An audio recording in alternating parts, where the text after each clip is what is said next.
네, 여러분 안녕하십니까. 11시 김관쇼 시작하겠습니다. 먼저 톱뉴스 함께 보겠습니다. 윤석열 후보 선거대책위원회 윤곽이 서서히 잡혀가고 있는 그런 상황입니다. 실세 총괄 본부장을 없앤다. 그러니까 선대위원장, 위원장 밑에 본부장 있는 이런 체제인데요. 그 총괄 선대위원장은 두되 이제 그 밑에 위원장의 그 지시를 받아서 행동대장처럼 이제 모든 것을 실제적으로 실무를 관장하는 그 본부장, 총괄 본부장은 없앤다. 이제 그런 쪽으로 가닥이 잡혀지고 있다. 이제 이런 얘기입니다. 조직은 수평적으로 하되 인사는 탕평으로 한다. 여기서 이제 탕평이라고 하는 것은 그 윤석열 후보 캠프에 있었던 사람 말고 경쟁을 했던 그 후보의 캠프에 있었던 인사들까지도 다 이제 영입을 하겠다. 그런 뜻으로 보시면 되겠습니다. 일단 전체적인 줄거리로 봤을 때 오늘 여러 언론들이 보도를 하고 있던데요. 김병준, 김종인, 순서대로 얘기하면 김종인, 김병준 이런 체제로 가는 것이 아니냐 이렇게들 취재를 하고 있습니다. 김종인 총괄 선대위원장, 그 다음에 김병준 상임선대위원장, 모양새가 좀 그렇긴 합니다만 정치적 이력의 차이도 있고 나이 차이도 있고 그렇기 때문에 한 사람은 별을 4개 달아주고 한 사람은 별을 2개 혹은 3개쯤 달아주는 그런 모양새를 갖추는 겁니다. 총괄 선대위원장이 맨 위에, 그 다음에 이제 그 밑에 상임선대위원장, 김병준 상임선대위원장은 이제 그 밑에 이런 식으로 하는 게 아니냐 이렇게 취재가 되고 있습니다.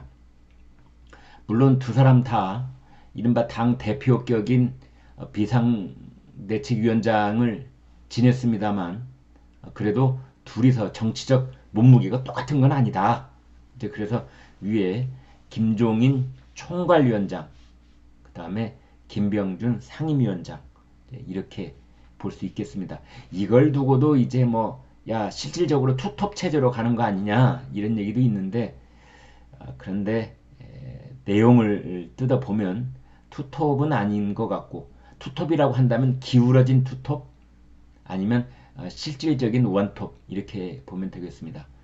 이제 김종인 총괄위원장이 모든 것을 다 통할해서 지휘를 하고 김병준 상임위원장은 어떤 메시지를 내는 것 또는 정책에 대해서 한 방씩 이렇게 때려주는 것, 시대 정신을 담은 화두를 던진다 이런 표현을 썼던데 좀 애매하긴 하죠. 역할이 매우 중요하게 부상할 수도 있고 아주 미미하게 끝날 수도 있고 그런 좀 그 역할과 책임과 의무의 윤곽선이 뚜렷하지 않은 그런 상태로 김병준 상임위원장 얘기가 오가고 있는 것 같습니다. 그렇지만 김병준 상임위원장 지금 얘기가 거론되고는 있는데 김병준 전 위원장 역시 그냥 만만하게 그냥 지나갈 사람은 아니기 때문에 뭔가 앞으로도 이제 계속적으로 이 얘기가 오가지 않을까 이렇게 봅니다. 참 정치는 말이죠. 특히 선거판이 벌어지면은 한 후보의 캠프 안에 위원장이 수십 명입니다. 네. 정말 어지러울 지경이죠. 여의도의 위원장만 몇천 명 될지도 모르겠습니다. 특보는 몇만 명쯤 되고요.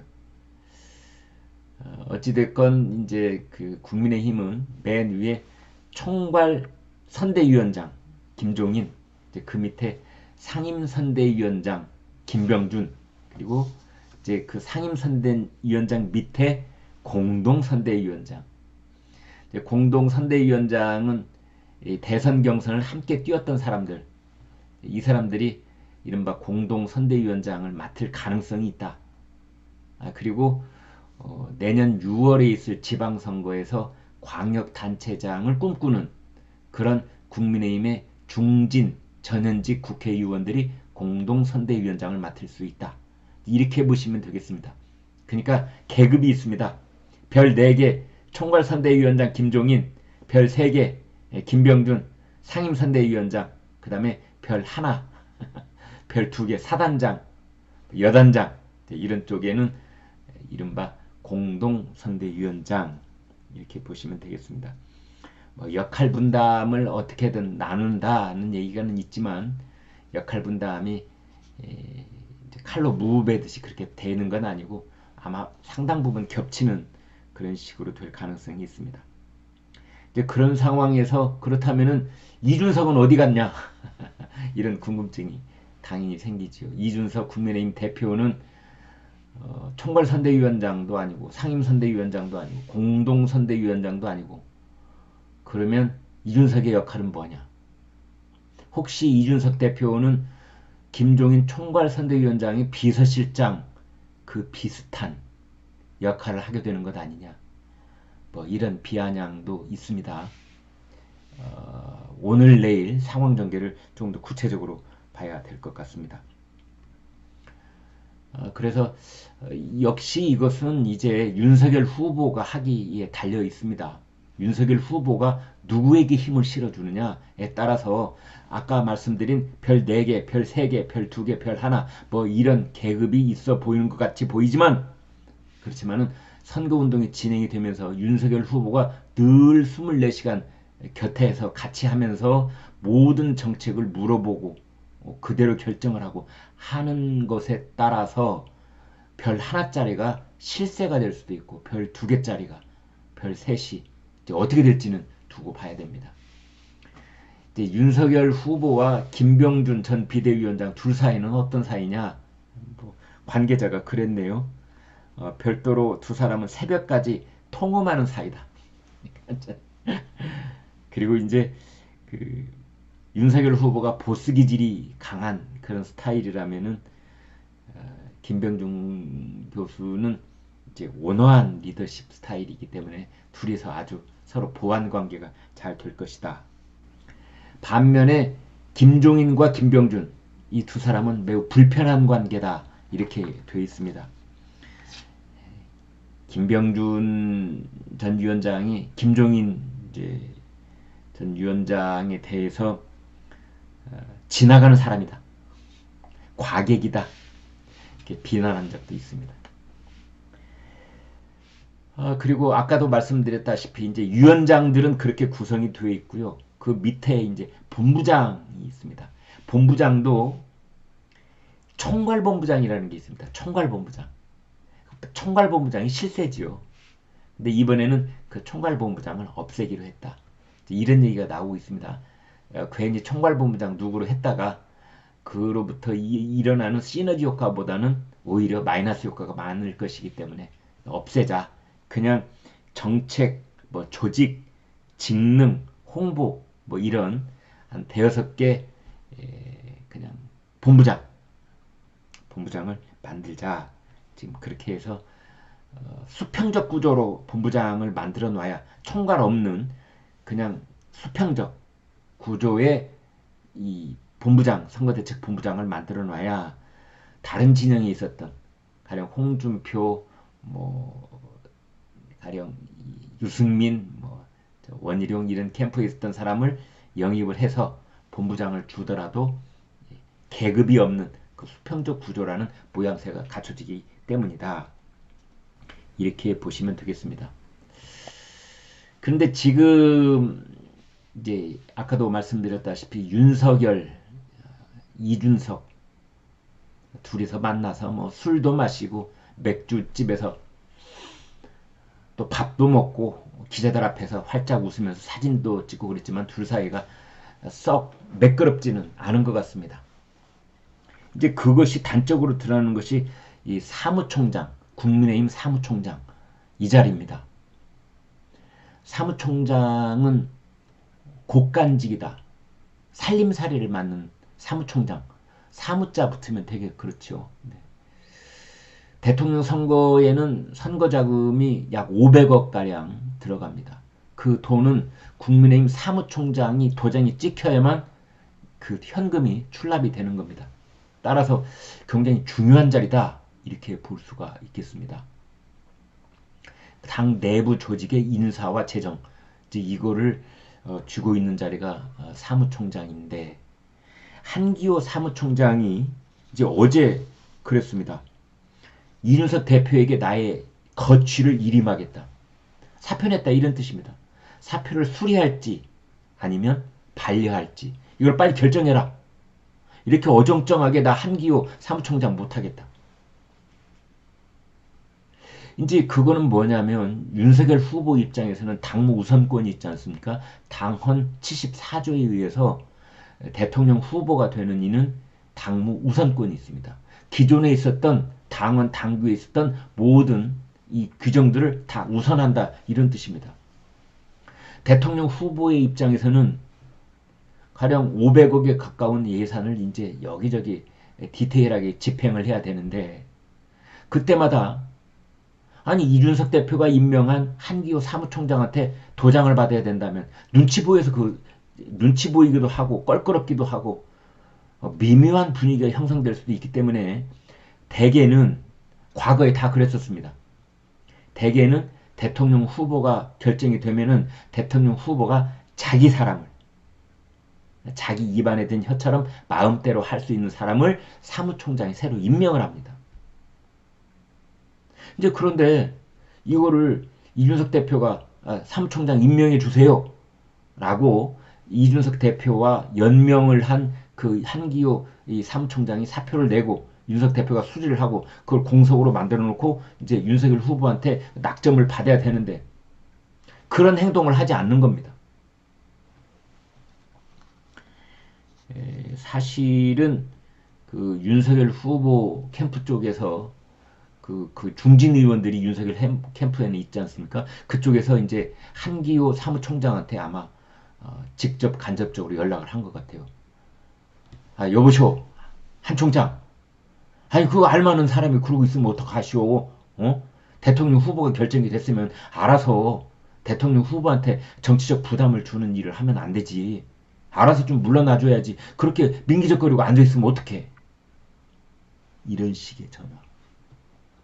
그래서 이제 화가 난 한기호 사무총장이 아니 이준석 대표 뭐 말을 해야 될 거 아니오. 나보고 그 자리에 있으라는 거요? 나가라는 거요? 그런 상황인 겁니다. 사실은 그 윤석열 후보 입장에서는 지금 비서실장으로 임명해 놓고 있는 권성동, 그 깨복쟁이 친구 중마고 있지 않습니까? 권성동 의원이 사무총장을 맡아준다든지, 처음부터 윤석열 후보 캠프에서 그 온몸을 던져서 일을 해오고 있는 장제원 의원을 사무총장으로 앉힌다든지, 뭐 이렇게 좀 하고 싶은데 뭐가 깔끔하지가 않은 겁니다. 그래서 지금 이제 아주 미묘한 신경전이 벌어지고 있는 겁니다. 이준석 대표 측에서는 이런 얘기를 하고 있습니다. 한기호 사무총장이 이준석 대표에게 자신의 거취를 일임한 것은 사실이고 이에 대한 이준석 대표의 입장은 아직 정해지지 않았다. 윤석열 후보의 개별 의원들이 나서서 사무총장을 압박하는 건 모양새가 좋지 않다. 그러니까 한기호 사무총장이 마음에 안 들면 윤석열 후보가 직접 얘기를 하든지 할 것이지 그 주변에 있는 사람이 이러쿵저러쿵 하는 건 좋지 않은 거 아니냐, 이제 그런 건데, 사실 어떻게 보면은 윤석열 후보가 이런 문제를 직접 얘기하는 것도 적절한 것 같지는 않습니다. 윤석열 후보의 심중을 정확하게 알고 있는 그 핵심 측근이 의사를 전달하고, 왜 이런 문제는 좀 민감하기 때문에 그렇습니다. 그걸 10분 받아들인 윤석 대표 한기호 사무총장이 윤석열 후보를 편하게 만들어주는 그런 사전 정치 작업을 해줬어야 한다고 저는 생각을 합니다. 윤석열 후보의 핵심 관계자도 이렇게 말을 했습니다. 이명박, 홍준표, 이 앞서 있었던 대통령 후보들도 대통령 후보로 선출된 이후 당시 사무총장을 교체를 했습니다. 과거 사례를 참고하면 불가능한 부분이 절대 아닙니다. 그랬는데 이준석 대표는 이렇게 얘기했다고 그래요. 사무총장 거취 문제는 저는 윤석열 후보 어떤 상의도 한 바가 없습니다. 어떤 제안이나 요청이 오느냐에 따라서 제 생각이 다를 수 있습니다. 그 부분에 대해 윤 후보가 아닌 다른 사람이 언론에 언급하거나 하는 것은 윤 후보에게도 부담을 주는 행위입니다. 그렇게 얘기를 했는데 사실 불쾌하다 이런 거죠. 불만을 표시한 것이다. 이렇게 보면 되겠습니다.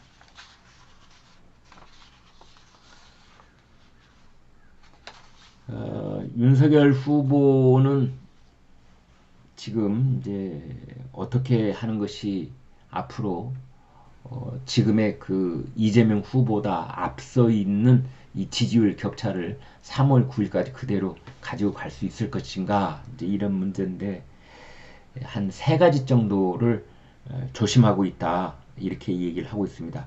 한국일보가 오늘 이제 요약을 해봤는데요. 여러분도 공감하시는지 말씀드려 보겠습니다. 첫 번째는 말조심을 해야 된다.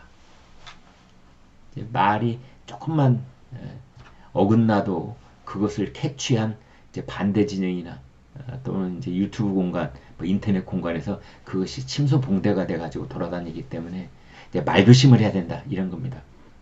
그래서 즉흥적인 발언을 이제 삼가하고 대신 준비된 원고를 그냥 줄줄줄 읽는 그런 방식. 이제 모양새야 즉흥연설이 좋지요. 힘도 있고 그런데 그러다 보면은 플러스 요인보다는 마이너스 요인이 많다. 이렇게 분석을 한 것 같습니다. 그래서 5.18 민중묘지에 갔을 때도 원고에서 품에서 원고를 꺼내가지고 이제 그렇게 읽었고 특히 전두환 전 대통령 옹호 발언을 사과하고 뭐 그게 또 개사과로 이어지고 이런 논란들에 대해서 이제 그런 생각을 하는 것 같습니다. 그런데 11시 김관일 쇼 제 생각은 조금 다릅니다. 말 조심을 하되 그걸 꼭 그대로 항상 뭘 꺼내서 A4 용지 읽듯이 그렇게 하면 안 된다고 저는 생각을 합니다. 그 자기의 장기를 살려야 됩니다.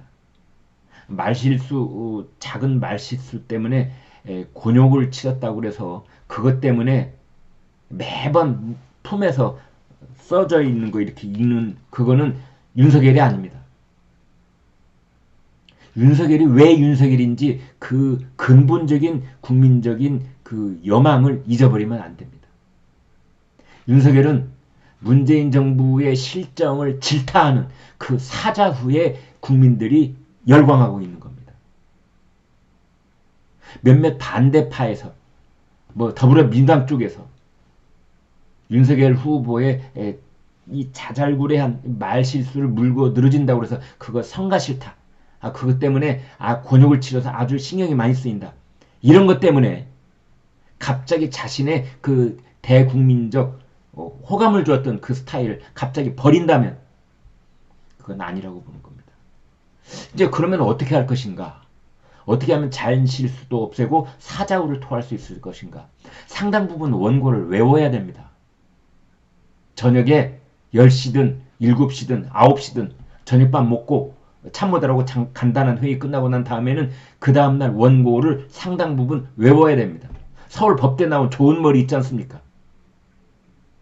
그 원고를 외워서 즉흥연설을 하는 것 같지만 사실은 머릿속에 준비되어 있는 원고를 이야기하는 그 정도 노력은 해야 됩니다.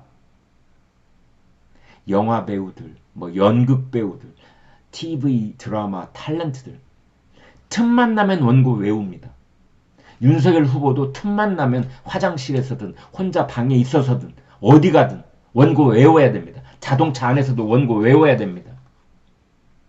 그래서 기자들 앞에서 또는 대중들 앞에서 또는 TV에 나가서 그때 말할 때 그 외웠던 원고를 다시 한번 자기 속에서 녹여내고 그걸 소화해서 즉흥적인 이야기처럼 애드리브처럼 그렇게 말할 수 있어야 되는 겁니다. 그게 뭐 광주에 가서 대구에 가서 부산에 가서 전혀 엉뚱한 얘기를 하는 게 아니고 비슷비슷한 얘기를 하되 현지 사정에 맞춰서 조금씩 변형하는 거기 때문에 한 번만 정확하게 외워놓으면 그닥 어려운 일도 아닙니다.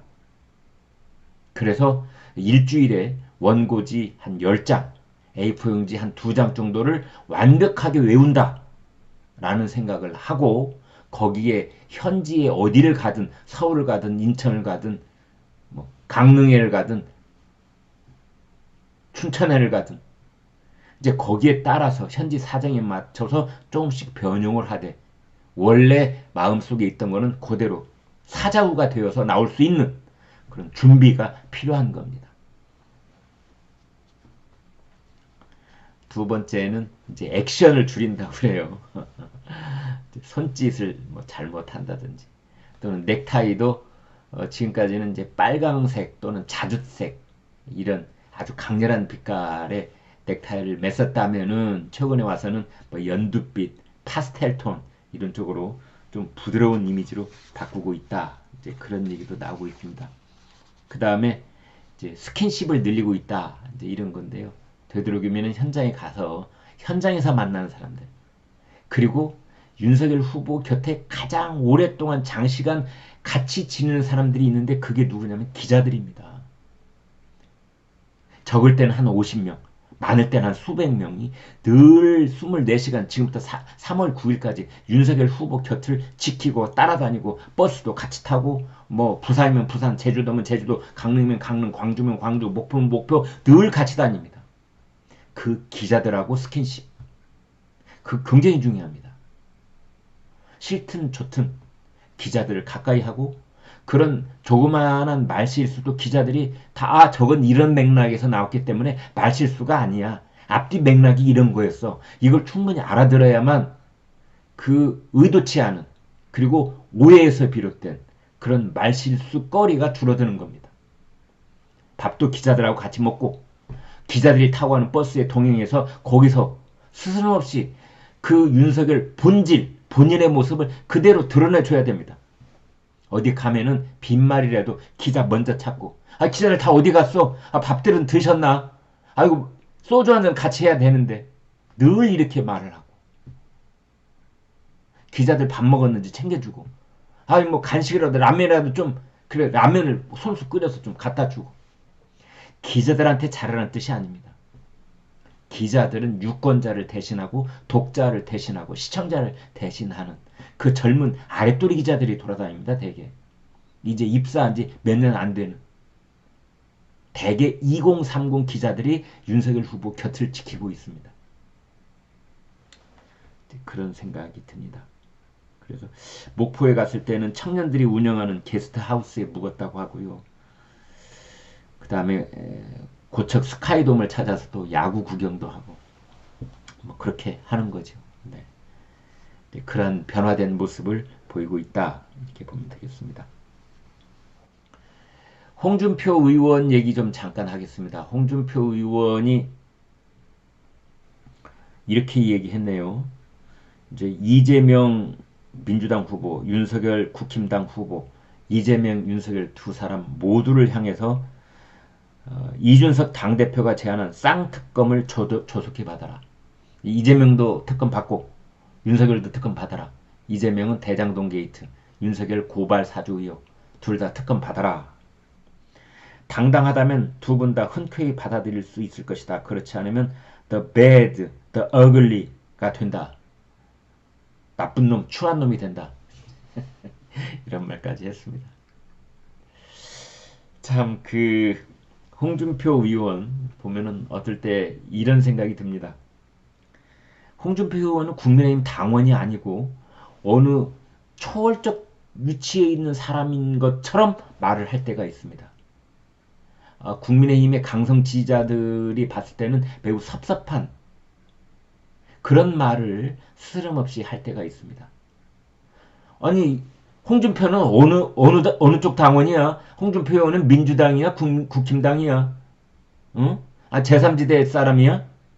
아직도 자기가 무소속인 줄 아나? 쌍특검 받으라느니. 뭐 둘 다, 한 사람은 나쁜 놈, 한 사람은 추한 놈이 될 거라느니. 유체이탈도 아니고 저거 뭐지? 유체이탈 화법인가? 홍준표 의원은 엄연히 국민의힘당 의원이고 국민의힘당 당원입니다. 국민의힘당 대통령 후보였습니다. 그런데 의도적으로 이재명과 윤석열과 양쪽을 모두 다 등거리 정치 전략을 쓰고 있습니다. 나는 윤석열하고도 친하지 않고 나는 이재명하고도 친하지 않아. 두 사람은 나에게 있어도 똑같은 거리만큼 떨어져 있어. 등거리. 거기서 한 발짝 더 나아가서 싸잡아서 욕하기. 이재명만 욕하는 것도 아니고 윤석열만 욕하는 것도 아니고 욕할 기회가 오면 이재명, 윤석열 두 사람 싸잡아서 the bad guy, the ugly guy, 추한 놈, 나쁜 놈. 그러면서 홍준표 후보는 홍준표 의원은 나는 청년층 2030 이 사람들 내 편 끌어안기. 어제 그 청년 플랫폼 인터넷 사이트 청년의 꿈을 공개를 했지요. 청년의 꿈. 이제 그래서 거기서 준표형, 성렬이 형, 요즘 형자 붙이는 게 참 유행입니다. 준표형, 2030한테 홍준표 의원은 나이로 보면 아저씨 뻘이죠. 형은 아니죠. 그런데 이제 가깝게 가려고 준표형, 청문홍답이라는 코너를 만들었다고 그래요. 청년이 물어보고 홍준표가 답을 한다. 청문홍답. 그다음에 뭐 짤방을 만들어서 거기다가 또 이제 띄우고 뭐 그랬다고 합니다. 한 의원이 이렇게 말했다고 그래요. 청년 플랫폼은 당에 도움이 되고 좋은 일이다. 시간은 걸리겠지만 홍준표 의원의 스타일상 오래지 않아 밀어주겠다. 윤석열을 밀어주겠다. 그렇게 나오실 걸로 본다. 또 다른 의원은 홍준표 의원 입장에서도 원팀이 되기 위한 시간이 필요하다고 본다. 그렇게 얘기를 했다고 하는데 11시 김광일쇼 저는 이렇게 봅니다. 홍준표 의원이 이제 윤석열 후보를 밀어주고 그 선대위를 지원하는 그런 이제 활동을 하게 된다고 하더라도 홍준표 의원의 스타일상 김종인 원톱 체제 선대위에 몸을 섞지는 않을 겁니다. 오히려 그와는 반대로 그 선대위를 능가하는 저 상당한 거리에 떨어지는 외곽에 홀로 빛나는 별이 되려고 할 겁니다. 홀로 빛나는 별. 그런 역할을 찾으려고 할 겁니다. 총괄위원장 김종인, 이준석 대표, 윤석열 후보 이 세 사람하고는 전혀 차원이 다른, 전혀 상상이 다른 그 어느 지역에 홀로 고고히 빛나는 별이 되려고 할 겁니다. 그게 홍준표 의원의 독고다이 스타일이라고 저는 봅니다. 그래서 앞으로 넉 달 남은 선거운동기간 여러분 보십시오. 홍준표 의원은 김종인 총괄위원장이 이제 된다고 가정을 해 볼 때 거기에 적극적으로 뛰어들어서 김종인 위원장, 이준석 대표, 이제 윤석열 후보 이런 사람들이 이제 운영하는 이 선거 차량 여기 같이 올라타고 그 무대에 같이 올라가서 같이 마이크 잡고 연설하고 물론 그럴 수도 있겠습니다만 제가 보는 홍준표 의원은 그건 그 사람들끼리 하라고 그래. 그러고 자기는 청년군단을 등에 지고 윤석열 후보를 후원하기는 하되 지지하기는 하되 전혀 별도의 차원에서 저 위에서 상황처럼 빛나는 별이 되려고 하는 그런 전략을 구사할 가능성이 높습니다. 네, 11시 김광일쇼 이어서 톱뉴스 보여드리겠습니다. 이제 이재명 민주당 후보의 말을 보는데 사실 요즘 좀 힘들다. 좀 힘들다 그런 얘기를 했답니다. 힘드는 것은 이런저런 구설이 많아서도 힘들 수 있지만 대통령 후보에게 힘든 것은 딱 하나입니다. 여러분 그렇게 보시면 됩니다. 지지율이 꼼짝도 안 할 때 힘드는 겁니다. 그렇게 보시면 됩니다. 다른 거는 아무런 힘든 게 없습니다. 네. 돈이 부족해서도 아니고 부인 김혜경 씨가 응급실에 실려가서도 아니고 이재명 후보에게 힘든 건 딱 하나입니다. 지지율이 꼼짝도 안 하고 올라가지 않기 때문에 힘든 겁니다. 부산 재미없잖아. 이제 이런 얘기를 했다고 그러는데 부산 가서 그랬답니다. 부산 재미없잖아. 솔직히. 참말. 부지불식간에 나온 얘기인데요. 저는 그런 건 말실수라고 보지 않습니다. 속마음이 드러나는 겁니다. 그 다음에 이 사람은 가면 어떡하지? 거기서 말하는 이 사람은 김혜경 씨 부인을 말하는 겁니다. 부인 김혜경 씨가 혼절해서 졸도했다는 거 아닙니까? 토사광난 끝에 그때 들었던 생각이 이 사람 가면 어떡하지? 그런 얘기를 했다는 건데요. 그 말말말을 하나씩 좀 보도록 하겠습니다. 이재명 후보가 이제 경남 지역을 이제 공략을 하려고 그쪽을 이제 쭉 돌아다니고 있는데 그 공공기료 의료기관인 거창 적십자병원 이제 방문을 한 뒤에 거창 군청 앞에서 연설을 했습니다. 거기 연설에서 이렇게 말했습니다. 거창이 사실 민주당 입장에선 어려운 지역이라고들 하는데 어디서 이렇게 많이들 모이신 거예요? 청중이 있으니까 어디서 이렇게들 많이 오신 곳입니까? 거창이 원래 민주당 후보한테는 좀 어려운 지역인데 아유 많이들 오셨네요. 이렇게 얘기를 하니까 지지자들이 그랬다고 그래요. 거창이 거창합니다. 함양, 공주, 마산, 합천에서 왔습니다. 그러면서 화답을 했다고 합니다. 이제 그러자 이재명 후보가 이렇게 얘기를 했다고 합니다. 제가 지금 어디 가서 말실수를 하나 안 하려고 노력 중입니다. 요만한 거로 이만하게 만들고 다른 쪽은 엄청나게 문제 있어도 노코멘트하고 나 몰라 이렇게 하는 안타까운 현실이기 때문입니다. 누군가가 이 기울어진 운동장을 정상적으로 만들어야 합니다. 그러니까 윤석열 후보 쪽은 웬만큼 말실수가 있어도 그냥 지나가는데 나는 정말 말실수하는 가짜는 말실수만 요만큼만 해도 이렇게 막 불려서 억울하다 그런 뜻 같아요. 그러면서 이재명 후보가 제가 사실 여러분이 많이 도와주셔서 힘이 나기는 하는데 사실 요새 조금 힘듭니다. 실제로. 참, 저도 과거에 대통령 후보 선거 취재를 하면서 이렇게 저렇게 그런 경험을 많이 했습니다. 대통령 후보가요. 이렇게 푸썩 주저앉듯 얘기하면서 낙담하듯 얘기하면서 요즘 참 힘듭니다. 이렇게 얘기를 할 때가 있습니다. 청중들 앞에서건 기자들 앞에서건. 그때는 언제냐면요. 지지율이 꼼짝도 안 할 때입니다. 거의 약간은 자포자기하는 이제 그런 분위기를 감지할 때도 있는데 뭐 이재명 후보가 그럴 리가 있겠습니까? 절대 포기하지 않을 사람인데요. 일단은 힘들다. 후보로서는 참 하기 힘든 얘기인데 이 말을 했습니다. 힘듭니다. 실제로 라는 말. 힘듭니다. 실제로.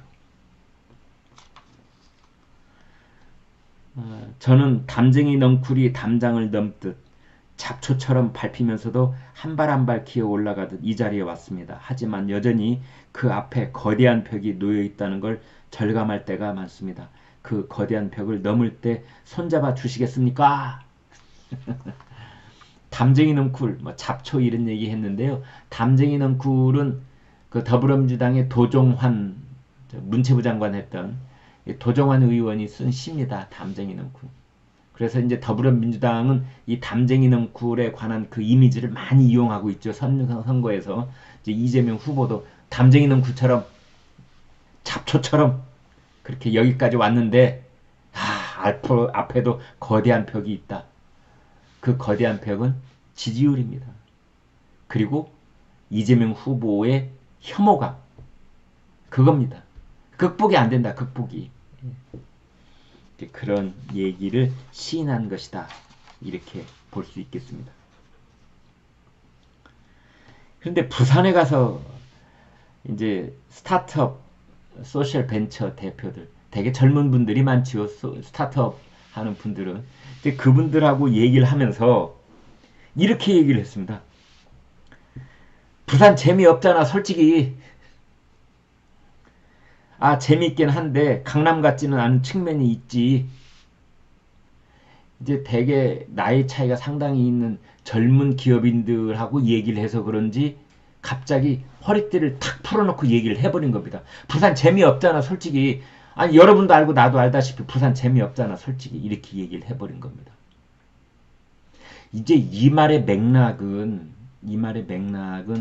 부산에서 젊은 인재들이 어느 정도 이제 성장을 하면은 부산에 머물러서 부산에서 기업을 하는 게 아니라 수도권으로 다 가버리고 만다. 그래서 부산은 재미없어진다. 이제 그런 얘기를 하려고 했던 것 같아요. 그런데 거기서 말이 탁 잘못 나간 겁니다. 부산 재미없잖아. 근데 본인은 이제 이거를 말실수라고 하는 것 같은데요. 11시 김광일씨 저는 이렇게 봅니다. 이건 말실수가 아니다. 속마음이다. 속마음. 유대인들이 그 탈무드에 이렇게 이제 전승해서 얘기를 이제 내려받는 게 있는데 그거는 이제 사람이 감출 수 없는 세 가지가 있다는 거 아닙니까? 첫 번째가 사랑하는 마음, 두 번째가 재채기, 세 번째가 궁핍. 못 살고 궁핍한 사람은 어딘가 군기가 드러난다는 거죠. 소매 끝이 터져 있다든지 예를 들면 아니면 하는 행동이 어딘가 이렇게 새로 차린 음식을 보고 눈빛이 말할까 좀 있습니다. 이제 그런 걸 얘기하려고 하는 것 같아요. 궁핍, 재채기, 사랑 이 세 가지가 감출 수 없다. 저는 이렇게 봅니다. 사랑하는 마음 감출 수 없는 거, 사랑하는 마음, 재채기, 그리고 속마음. 속마음 감출 수 없습니다. 이재명 후보가 아무리 아이고 그런 맥락이 아니고 언론이 왜곡했어 그런 맥락이 아니야. 나중에 손살에 쳐봤자 엎질러진 물이지요. 쏘아놓은 화살이고. 이재명 후보가 속마음으로 부산을 어떻게 생각하는지가 그대로 드러났다고 보는 거죠. 국민의힘 소속돼 있는 박형준 부산시장이 그랬습니다. 부산에 펴달라고 온 분이 부산이 재미없다. 이게 할 소린가? 놀랐다. 이제 박형준 시장이 이렇게 말했습니다. 대한민국 국민 절반 이상이 지방에 산다. 지방에 사는 국민들은 점점 더 블랙홀이 되고 있는 수도권 일극주의로 인해 기회와 과정과 결과의 불공정 그리고 불평등을 절절히 느끼고 있다. 대한민국이 정말 공정사회가 되려면 하나의 발전축이 아니라 복수의 발전축을 만들어야 하고 이를 위해 획기적인 대책이 나와야 한다. 그런데 한마디로 재미없다니. 이게 무슨 말이냐. 지금 이제 이재명 후보한테 가장 따끈따끈한 이제 이 얘기거리는 오늘이 15일이니까 9일부터 거의 일주일 동안 도무지 수거들지 않고 있는 것이 바로 부인 김혜경 씨 응급실 이송 사건입니다. 제가 사건이라고 말을 이제 규정을 했는데요. 정말 사건처럼 그렇게 되어버리고 말았습니다. 사석에서 만나는 사람, 인터넷 공간, 유튜브, 그 어디 신문 지면, 오늘 아침에 조선일보도 한 면을 할애해서 대대적으로 보도를 했습니다. 왜? 참 민심이라는 건 무섭습니다. 유권자들의 이 파도와 같은 거대한 바다와 같은 그 민심의 흐름은 무서운 겁니다. 아무리 더불어민주당이 이 김혜경 씨 응급실 이송 사건에 대해서 그 허위 사실을 유포하면은 가만두지 않겠다. 반드시 처벌받도록 뭐 고발하겠다. 그리고 실제로 2명을 고발했지요. 이렇게 으름장을 놓아도 아니 온 국민이 김혜경 씨 응급실 사건만 얘기하고 있는데 어떡합니까? 그걸 손바닥으로 이렇게 탁탁 눌러서 두더지 망치로 잡듯이 두드려서 이렇게 할 수가 도무지 없는 겁니다. 이제 그러자 루머가 너무 퍼지자 이제 그 이재명 후보가 부인하고 통화를 했습니다. 유튜브 방송에서 통화를 했어요. 뭐 어지간하면은 이제 저희 생각에는 어지간하면은 이쯤 되면은 벌써 일주일이나 됐기 때문에 아니 잠깐 그 너무 과로해서 피곤해서 그 병원에 갔다 하더라도 금세 이제 나와서 유튜브 방송 같이 할 수도 있는데 이제 굳이 전화로 연결을 했다고 하는데 모르겠습니다. 이제 전화를 그러니까 이재명 후보가 부인 김혜경 씨를 이제 전화를 하니까 연결음이 2번 가자 딱 전화를 받았다고 해요. 그러면서 그 김혜경 씨가 이재명 후보한테 자기야 하면서 받았다고 합니다. 근데 그 이재명 후보의 휴대폰에는 이제 부인 김혜경 씨가 이쁜 마눌님 이렇게 적혀 있다고 합니다. 김혜경 씨가 이렇게 말했다고 그래요.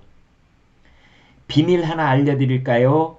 잠시 기절했다가 눈 뜨는 순간 우리 남편이 이 사람아 하면서 울고 있더라고요. 되게 뭉클했어요. 이렇게 이야기를 합니다. 이제 그러자 이재명 후보는 또 이렇게 얘기를 했습니다. 이 사람이 화장실에 갔는데요. 꽝 소리가 났어요. 정신을 잃고 있었습니다. 그때 그 순간 이 사람이 가면 어떡하지? 살아온 인생이 갑자기 쫙 떠올랐습니다. 너무 불쌍하고 고생만 하고.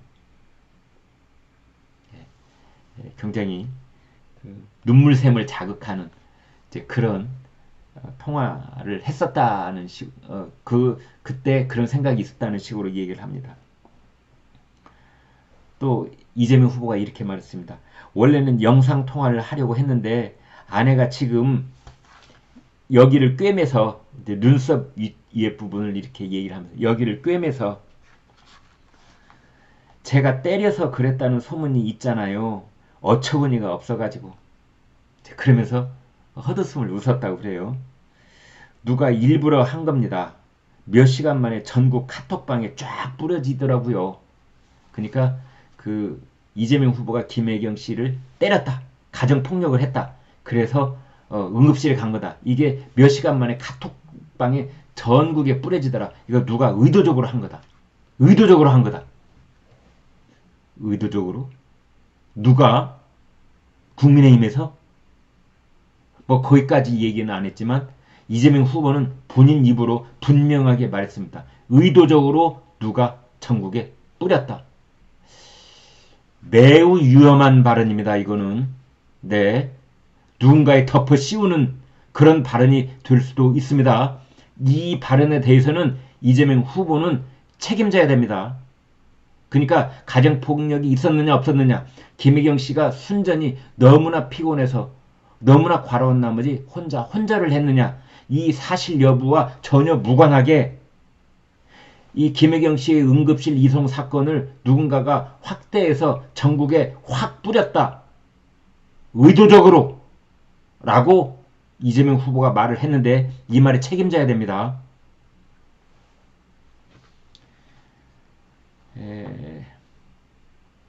그리고 또 민주당이 녹취 파일을 하나 공개를 했습니다. 50초 분량입니다. 그거는 이재명 후보가 119 응급센터에 이제 구조 요청을 하는 그런 전화 내용인데 비교적 침착한 목소리입니다. 침착한 목소리입니다. 토사광란에 얼굴이 좀 찢어가지고 응급실에 가야 합니다. 그런 내용이라고 그래요. 토사광란이라는 표현을 썼다고 합니다. 뭘 잘못 먹어서 이 소화기 계통이 용트림을 하듯 뒤집어지는 것을 토사광란이라고 하지요. 토사광란에 얼굴이 좀 찢어져 가지고 이제 얼굴이 왜 찢어졌는지 구체적으로 드러나지 않는데 이제 거기까지 얘기를 했습니다.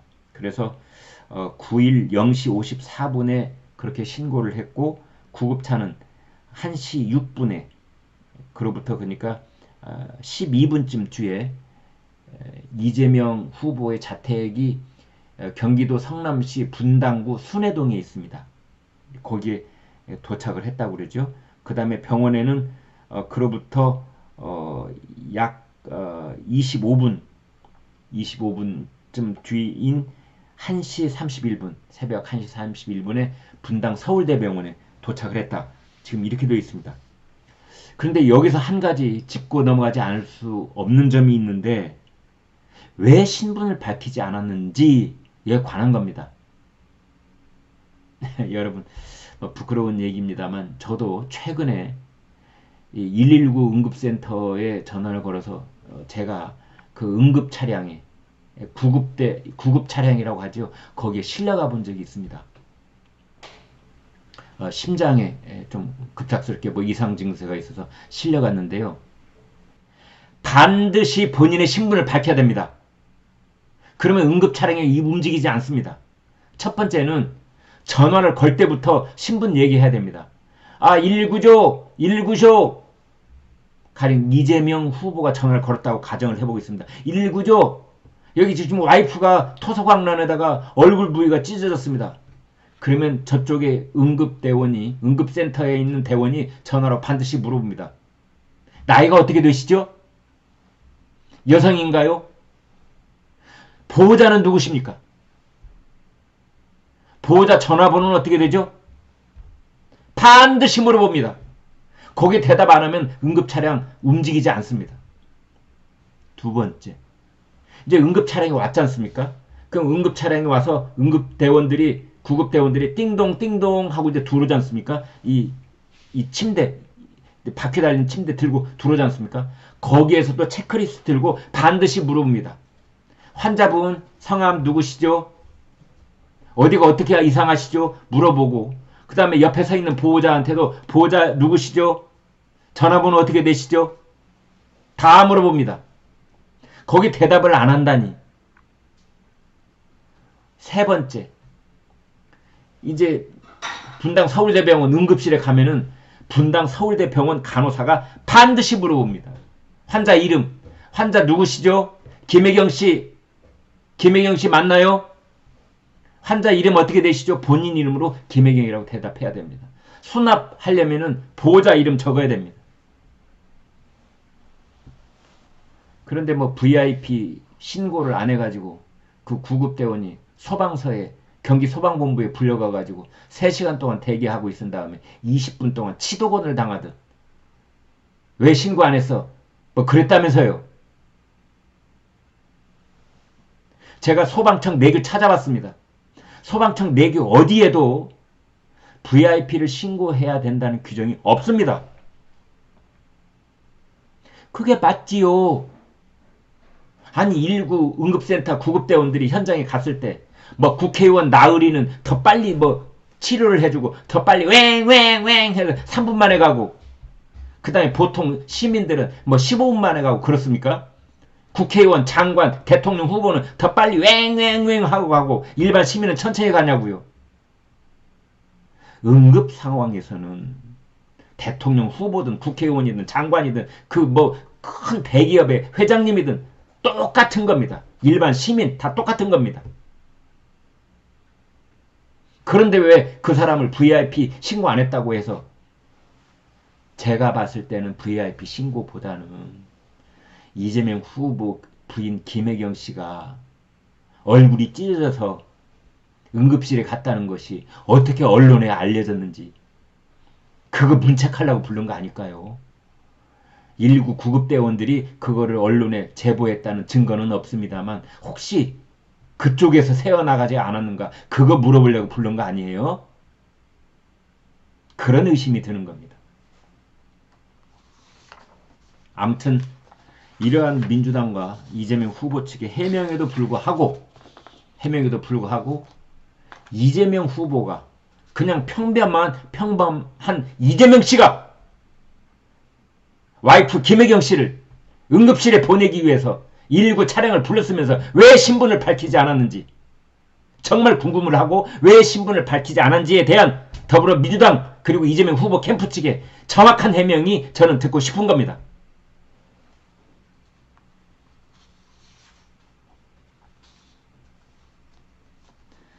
진중권 전 동양대 교수가 이제 이것에 대해서 이렇게 얘기를 했습니다. 이재명 더불어민주당 대선 후보 캠프의 문제는 모든 것이 인위적으로 느껴진다는 것이다. 정말 진중권 씨가 대단합니다. 모든 것이 인위적이다. 모든 것이 쇼처럼 보인다. 그런 뜻 아니겠습니까? 아내를 때렸다는 소문도 실은 이 공식 일정을 취하며 대통령 후보이기 이전에 남편이다 어쩌고 저쩌고 하면서 자기한테 어울리지 않는 이미지를 내세운 것이 그 단초였다.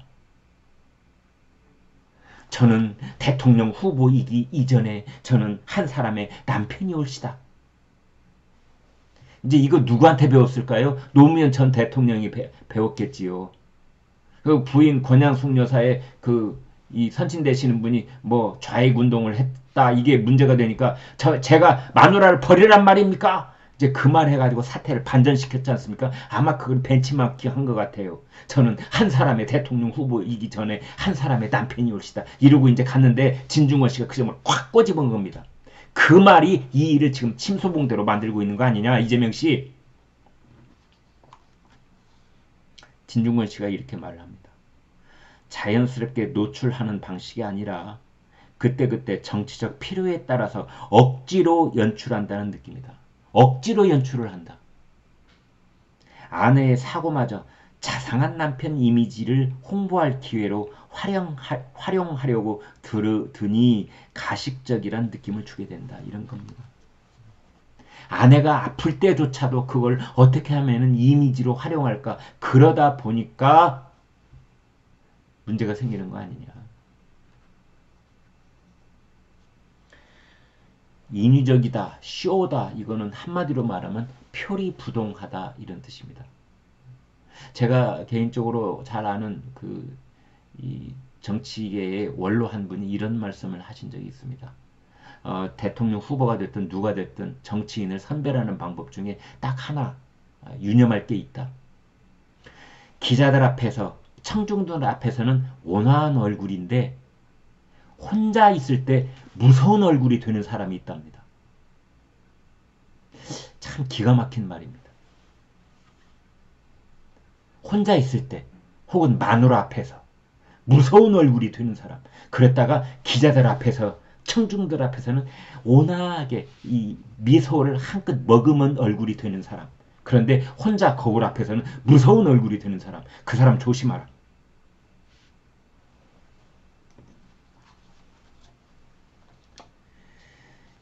진중권 씨가 계속 이렇게 얘기를 합니다. 가식으로 뭘 감추려는 게 걸까? 가식으로 무엇을 감추려는 걸까? 라는 생각을 하다 보니 그 상상력이 가정폭력의 가능성으로 비약하고 있는 것이다. 가정폭력이 있지 않았을까라는 그 의혹이 자꾸만 확산되고 있는 것은 유튜버들, 인터넷, 네티즌들 탓이 아니라 이재명 후보 본인 탓이다. 본인이 가식적으로 뭘 하지 않았을까라는 생각이 하다 보니 그 상상력이 가정폭력은 혹시 있지 않았을까라는 의심으로 그렇게 자꾸만 눈덩이가 돼가는 것이다. 그것이 급속히 확산한 것은 이재명이라면 능히 그럴 수 있겠다는 이미 대중의 의식에 깊이 뿌리박힌 폭력적 인상 때문이다.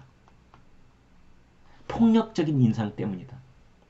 온화한 이미지를 가진, 죄송하지만 가령 예를 들어서 최재형 전 감사원장 분 같으면은 아무리 이런 부인이 이보다 더한 부상을 입으셔서 응급실에 간다고 하더라도 어떻게 이런 소문이 나겠냐. 예를 들면 말이죠. 그러나 이재명 후보는 폭력적 인상이 있기 때문에 뿌리 박힌 폭력적 인상이 있기 때문에 그 가까운 친족이 몸에 상처가 나면은 그냥 순간적으로 혹시 이재명 후보가 주먹 휘두른 거 아니야? 이렇게 연상이 되는 거다. 그러니까 그 이재명 후보한테 늘 지금까지 따라 붙고 있는 의혹 중에 하나가 조직폭력배와의 그 연관성 아닙니까? 이제 그런 것이 다 가시지 않은 상황 속에서 그 부인이 얼굴에 상처를 입었다 하니 이제 이런 얘기가 나오는 게 아니냐라고 진중권 씨가 정확하게 이 연관성을 꼬집어내는 겁니다. 참 기가 막힌 분석 능력이라고 하지 않을 수가 없는데요. 이제 마지막으로 이렇게 말했습니다. 폭력적 인상을 불식시키려고 그러는 모양인데 뭐 녹취를 공개하고 뭐 응급 차량 내부 사진을 공개하고 뭐 이러는 모양인데 그리고 부인하고 또 전화를 해서 자기야 뭐 이러고 뭐 혼절했을 때 이 사람 가면 어떡하나 이런 생각이 들었다는 뭐 유튜브 방송을 하고 그러는 모양인데 이런 식의 인위적인 이미지 연출 전략은 눈뜨고 봐주기 심히 민망할 뿐만 아니라 오히려 후보에게 가식적인 사람이라는 부정적 이미지만 주게 된다. 참 기가 막힌 분석입니다. 이재명 후보님 그럴 필요 없다는 거죠. 제발 그러지 좀 말라 이거지요. 홍보는 잔기술이 아니라 진정성으로 해야지 안 그러면 역효과만 낸다. 그렇습니다. 이재명 캠프에 있는 홍보 책임자 혹시 지금 이 방송 보고 계시면 깊이 알아들으셔야 됩니다. 홍보는 잔기술로 하는 것이 아니라 진정성으로 한답니다. 그런데 한번 쇼에 맛을 들인 사람들은 죽었다 깨나도 잔기술 못 버립니다. 그게 제 생각입니다. 죽었다 깨나도 그 순간적인 잔기술의 단맛을 버리지 못합니다. 길게 가려면 진정성으로 가야 되는데 한번 잔기술에 맛들이면은 그 못 버립니다. 네, 여러분 오늘 또 좋아요, 구독 부탁드리겠습니다. 100만이 코앞입니다. 여러분 많은 힘이 되고 있습니다. 부탁드립니다. 고맙습니다.